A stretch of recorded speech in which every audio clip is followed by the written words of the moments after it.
ഏതെങ്കിലും care Holmes ഉണ്ടോ, home care ആയാലും മതി, അങ്ങനെയൊക്കെ പറഞ്ഞ് കുറെ പേര് എനിക്ക് മെസ്സേജ് അയക്കാറുണ്ട്. ഇപ്പോഴും PSWയിലാണ് അല്ലെങ്കിൽ ഇപ്പോഴും സ്റ്റുഡന്റ് വിസയിലാണ്, അവർ കെയർ ഹോം വിസയിലേക്ക് മാറാൻ നോക്കുന്നു, അല്ലെങ്കിൽ ഒരു സ്പോൺസർഷിപ്പ് നോക്കുന്നു. അപ്പം അങ്ങനെയുള്ളവർക്ക് വേണ്ടിയാണ് ഞാൻ ഈ ഒരു വീഡിയോ ചെയ്യുന്നത്. മോസ്റ്റ്ലി കമ്പനീസ്, നമുക്ക് സ്പോൺസർഷിപ്പ് കൊടുക്കാൻ പറ്റുന്ന കമ്പനീസ് ഞാൻ എപ്പോഴും ഇങ്ങനെ നോക്കും. പിന്നെ ഡെയിലി ലൈസൻസ് ചെക്കറിലും നോക്കാറുണ്ട്. ഇപ്പോഴും അവർക്ക് ഏത് കാറ്റഗറിയിലാണ്, A കാറ്റഗറി തന്നെയാണോ, അവർക്ക് ലൈസൻസ് കൊടുക്കാൻ പറ്റുന്നുണ്ടോ എന്നൊക്കെ ഞാൻ ചെക്ക് ചെയ്യാറുണ്ട്. അപ്പം ഞാൻ മാക്സിമം അതിൽ അപ്ഡേറ്റ് ആയിട്ട് ഇരിക്കാൻ നോക്കാറുണ്ട്. അപ്പൊ അങ്ങനെ നോക്കിയപ്പോൾ കണ്ട 2 ഹോം കെയർ ഏജൻസീസ് ആണ്. ഹോം കെയർ ഏജൻസി എന്ന് പറയാം, ഹോം കെയർ കമ്പനി എന്ന് വേണമെങ്കിൽ പറയാം.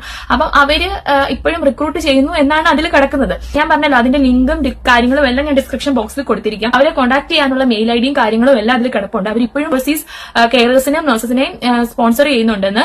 അപ്പൊ അതിൽ ഞാൻ ഇങ്ങനെ 2-3 കമ്പനീസ് നേരത്തെ ഞാൻ നോക്കിയപ്പോൾ ഞാൻ ജോലി കണ്ടുപിടിച്ചത് അങ്ങനെയാണ്. അവരുടെ സൈറ്റിൽ തന്നെ കിടക്കുന്നത്. ഇതിന്റെ ഇടയ്ക്ക് വേറെ ഏജൻസിയോ കാര്യങ്ങളോ ഒന്നുമില്ല. ട്രൈ ചെയ്യുന്നത് നമുക്ക് ഗുണമായിരിക്കും. ഒന്ന് ട്രൈ ചെയ്തതെന്നും പറഞ്ഞുകൊണ്ട് നമുക്കൊന്നും നഷ്ടപ്പെടാനില്ലല്ലോ. അപ്പൊ അതുകൊണ്ടാണ് ഞാനിത് പറയുന്നത്. ആ 2 ഹോം കെയർ കമ്പനീസ് ഏതൊക്കെയാണെന്ന് ജസ്റ്റ് നോക്കിയിട്ട്